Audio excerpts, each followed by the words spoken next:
Gente, bom dia! Estamos aqui pela TV Horizonte, a TV de Nossa Senhora da Piedade, a nossa padroeira. Um abraço para você, amiga dona de casa, companheira de todas as manhãs. Dona Nereida, lá do Gutierrez, amiga e companheira de todas as manhãs aqui na TV Horizonte, né, dona Nereida? Saúde para a senhora, tudo de bom, paz e alegria para a senhora e para todas as donas de casa que nos acompanham aqui pela TV Horizonte. Olha, e nós estamos vivendo uns dias de calor intenso na região metropolitana de Belo Horizonte e em toda Minas Gerais e alguns estados do Brasil, né? Segundo os meteorologistas, há uma frente quente, né? sobre grande parte do Brasil, né? E o que leva a temperatura a ficar alta, né? Não só em Belo Horizonte, como em muitos outros lugares, né? Por exemplo, lá no norte de Minas, está dando 34, 35, 36 graus, né? Falaram até que hoje, lá no Triângulo Mineiro, lá no Pontal, podemos ter aí 40 graus, né? Fico me lembrando quando eu era menino, que eu lembro que minha mãe pedia a gente, né? Não vai brincar no sol, o sol está muito quente, está muito difícil, né? Aquele sol causticante, aquela coisa de antigamente, né? Depois tínhamos aquelas chuvas maravilhosas, né? E vinha chuva de pedra, vinha tudo que temos hoje, né? Hoje nós temos aí, nós estamos preocupados com o aquecimento, né? Dos oceanos, o aquecimento, né, do mundo, né? Estamos naturalmente hoje não recomendando, né? Não recomendado, a gente está acabando com um pouco do meio ambiente, né? Eu fico me lembrando que onde eu morava, onde hoje está o Cemitério da Paz, ainda tem o Cemitério da Paz que, né, não tem casa lá no lugar, né? É um cemitério-parque, então a água é absorvida, né? Mas vocês imaginam, né? Um lugar que tinha fazenda, que tinha sítios, que tinha... E hoje são prédios e mais prédios, né? Asfalto. Então, o volume de água corre mais solto pela rua, né? Aí tem sempre enchente, muita coisa que a gente não tinha naquela época, porque o solo absorvia água, né? O calçamento de Belo Horizonte era todo calçada, né? Passaram asfalto por cima de tudo, então hoje é muito, muito mais difícil, né? Mas vamos ao que interessa. Mais de 700 mil pessoas tiveram a própria vida por ano, ou tiraram a própria vida por ano, segundo dados da Organização Mundial de Saúde, representando uma a cada 100 mortes registradas. A conscientização relacionada ao problema é reforçada durante o mês de setembro. É a campanha Setembro Amarelo. Hoje está aqui conosco o psicólogo Luciano Melo, especialista em terapia cognitiva comportamental, para falarmos sobre esse assunto tão delicado que é, vamos falar a palavra mais certa, né? Suicídio. Verdade, Yacir. Muito bom dia a você, bom dia a todos os ouvintes. Quero cumprimentar vocês pela iniciativa de trazer a debate esse tema. A gente sabe que quando se realiza uma determinada campanha, é porque algo não está muito bem, não é? E quando a gente fala em relação ao suicídio, os dados são alarmantes e o suicídio se tornou hoje nada mais, nada menos do que um verdadeiro problema de saúde pública, não é?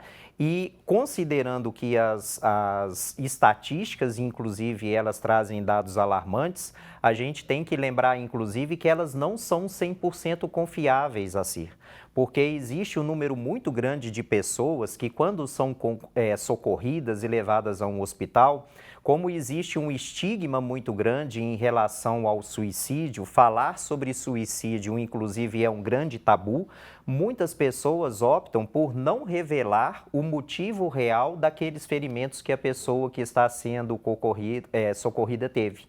Então, em vez de as pessoas dizerem a pessoa tentou suicídio, muitas vezes o que se alega é que houve um acidente doméstico, sofreu uma queda e etc.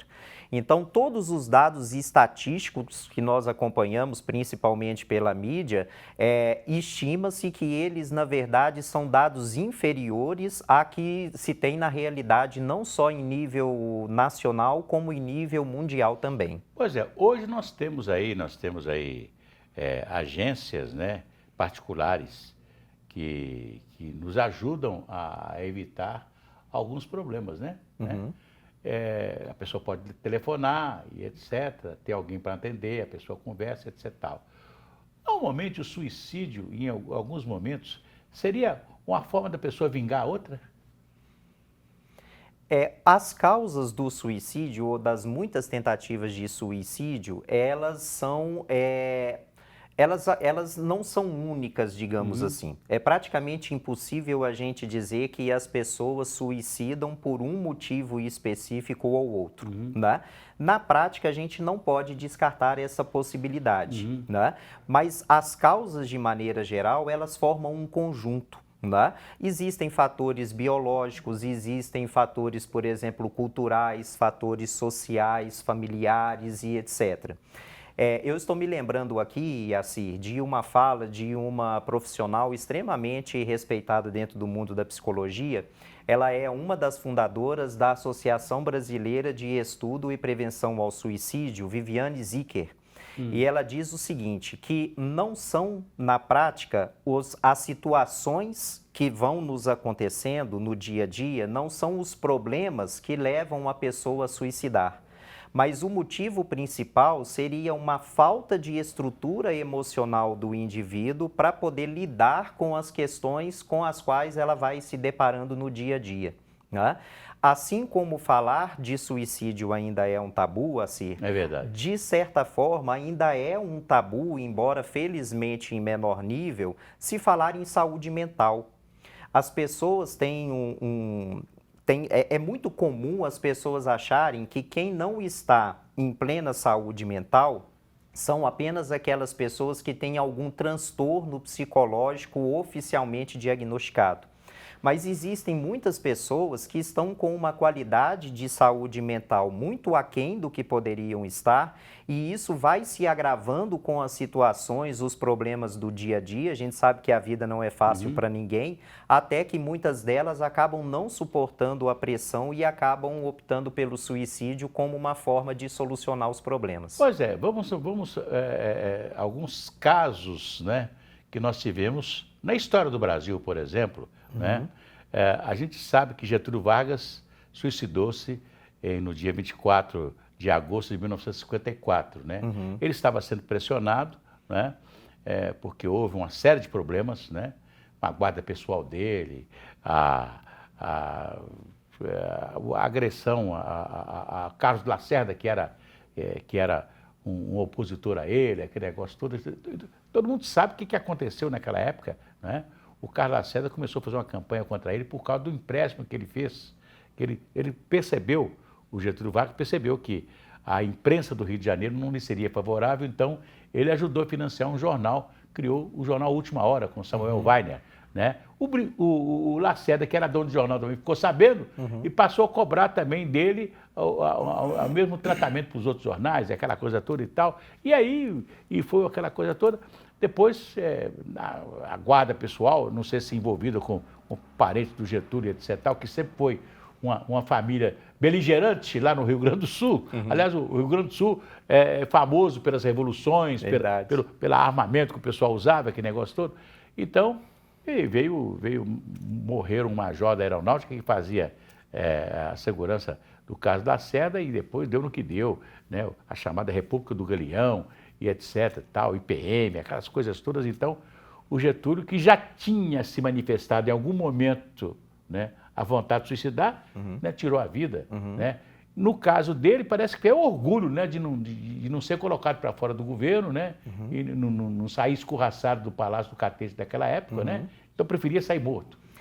Você citou exemplos que servem para ilustrar uma ideia que é muito importante dentro da psicologia, e inclusive a gente tem um dos maiores representantes dentro da filosofia, fundador de uma escola chamada existencialismo, que é o Jean-Paul Sartre.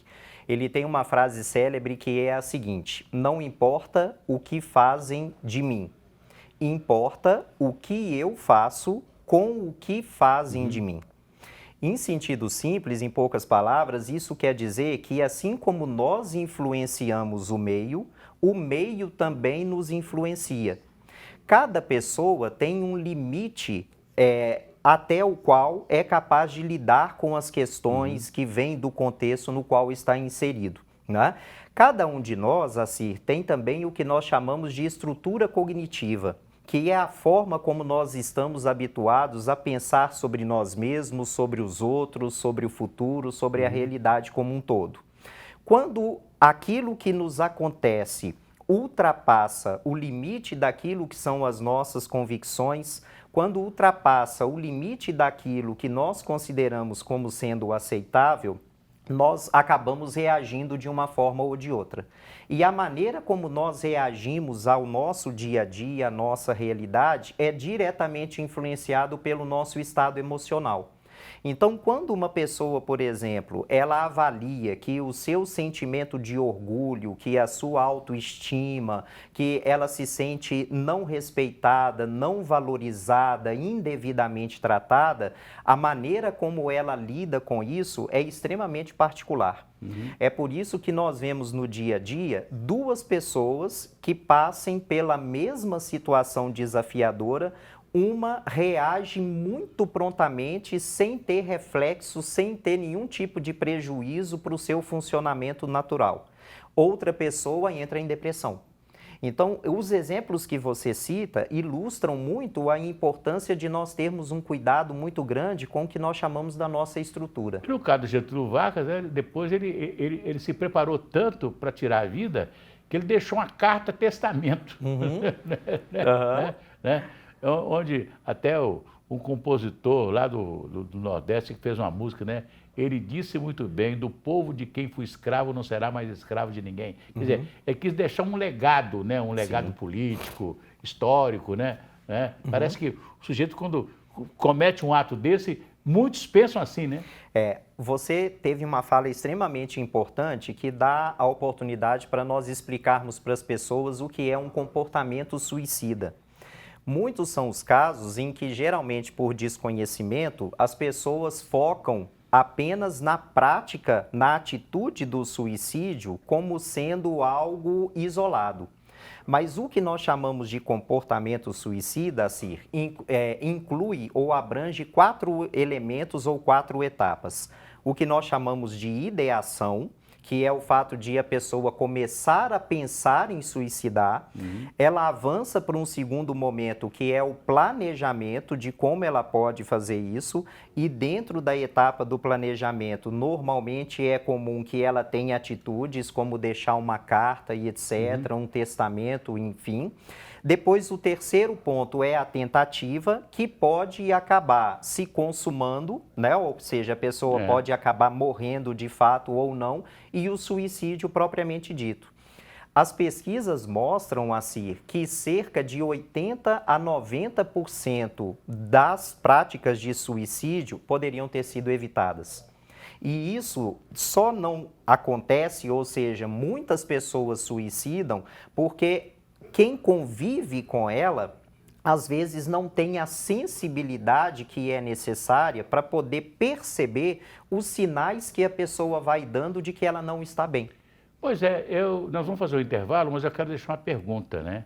Eu conheci algumas famílias que perderam seus membros com suicídio, né?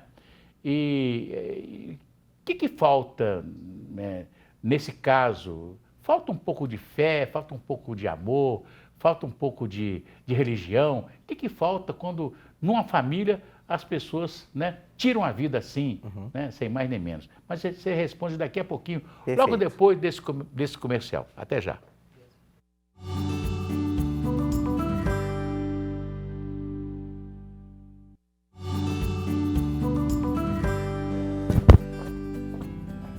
Pois é. Voltamos aqui pela TV Horizonte, né? Daqui a pouco nós teremos, ao 12h30, você vai acompanhar o Horizonte Notícias, né? E o nosso André Cristino está aqui trazendo novidades para nós. André, bom dia. Bom dia, Cir. Bom dia a todos ligados na TV Horizonte. Olha só, assim, nós vamos trazer números da economia de Belo Horizonte. Segundo a CDL, o segundo trimestre fechou com um crescimento na economia, principalmente por conta dos setores de veículos e peças. Vamos falar também sobre a campanha Setembro Verde e as iniciativas, as ações que a Prefeitura de Belo Horizonte tem feito voltadas para a população com alguma deficiência, que é muito importante. Dia 21 de setembro é o Dia Nacional da Pessoa com Deficiência, e a Prefeitura estendeu para o mês todo as ações voltadas para as pessoas com deficiência. E também, aí uma dica para quem está vivendo algum momento desse assunto que vocês estão falando hoje no programa, né, de transtornos mentais, é uma alternativa para sair um pouco dessa vibração. No sábado, a comunidade católica Shalom vai promover um evento de música Cantando a Esperança, no Teatro Pio XII. Os detalhes daqui a pouquinho, meio de meia, no Horizonte Notícia. Ok, André, um abraço para você. Abraço. É isso aí. Pois é, nós estamos aqui conversando, né? Mas antes eu vou cantar aquela musiquinha. Se a criança acordou, aliás, dorme, dorme, menina, tudo calmo ficou, mamãe tem. Auricedina é um analgésico e antisséptico de uso local para adultos e crianças. Todo mundo sabe, dor de ouvido, auricedina. Se persistirem os sintomas, o médico deverá ser consultado. Pois é, o CVV, Centro de Valorização da Vida, é um programa governamental que atende 24 horas todas as pessoas que precisam conversar, seja por telefone, por e-mail, pelo chat, com sigilo absoluto. As pessoas que sentem a necessidade de um acolhimento devem entrar em contato por meio do número 188. A ligação é gratuita. Pessoas que querem se voluntariar precisam participar de um curso de capacitação e seleção e devem se inscrever no site cvv.cvv.org.br. Pois é, vamos continuar conversando aqui com o nosso convidado de hoje, né? E o assunto, eu deixei aqui um assunto para você responder a respeito de famílias que parece que tem uma tendência de suicídio nelas.